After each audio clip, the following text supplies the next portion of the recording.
Hi guys! Welcome to the vlog. Once again, advice for today's.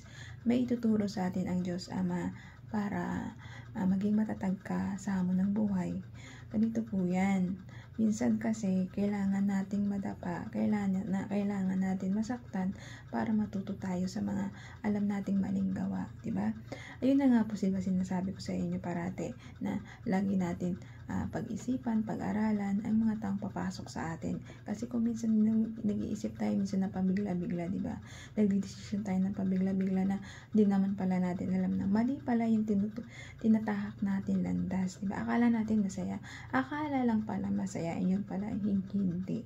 Akala mo masaya ka kasi nakakapagbigay saya sa'yo. Tapos yun pala hindi. Kasi nga hindi mo kinilala. Doon ka nagkamali. Ang tao kasi, kapag alam mo gusto mo itong makasama sa buhay, kikilalanin mo muna siya. Kikilalanin mo muna siya bago ka papasok sa isang relasyon. Hindi agad jowang-jowa ka agad. Ganun po yun. Minsan kasi tayo kasi mga tao, mahina tayo, marupok tayo, konting bola. Siyempre, alam nyo na, bigay agad, di ba? Konting I love you. I love you to naman agad. Hindi mo naman sigurado kung mahal ka naman talaga o hindi. O binubola ka lang. Alam mo naman ngayon sa panahon ngayon, konting I love you, akala mo, mahal na agad. Diyos mo, Mario Joseph, Marimar. Wala pong ganun. Maybe smart naman po kayo. Kahit hindi naman kayo mahal, nag-I love you to kayo, ano ba yan? Hindi po ganun, mali po yun. Mali po yung ginagawa ninyong ganun, yung pagiging, akala nyo, feeling nyo, assuming ba? Wag po kayong maging assuming. Kilalanin nyo yung tao. Hindi porkit nag-I love you sa inyo, hindi porkit nag-good morning, nag-hi sa inyo, nag-care sa inyo, gusto na kayo. Yun lang ba, gusto lang maging kaibigan kayo. Wag po kayong masyadong assuming na feeling nyo, gusto kayo ng tao. Wala pong ganun. Be smart po kayo. Ang taong nagmamahal, ang tao kayong gusto, siyempre nagbibigay ng oras sa inyo. Kailangan kilalanin nyo. Kasi minsan ngayon lang sila nagbibigay ng oras eh. Ngayon lang. 1 linggo, 2 linggo. Pagtapos ng 3 buwan, 2 buwan natin, hindi na magpaparamdam sa inyo. Ang taong matalino, naghihintay yan. Naghihintay ng tamang tao sa kanila.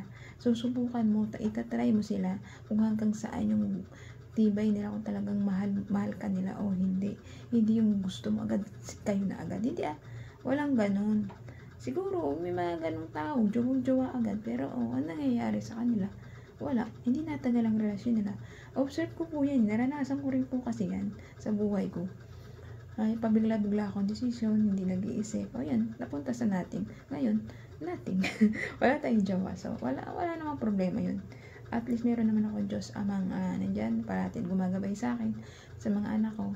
Naghihintay pa rin ako, di ako nawala ng pag-asa na isang araw meron sa akin na mag-aalaga at respeto at makakasama ko sa buhay. Pero sa ngayon, siguro, take time muna at pagsiserve muna sa ating Diyos Ama ang aking iniisip tsaka mga plano ko sa buhay.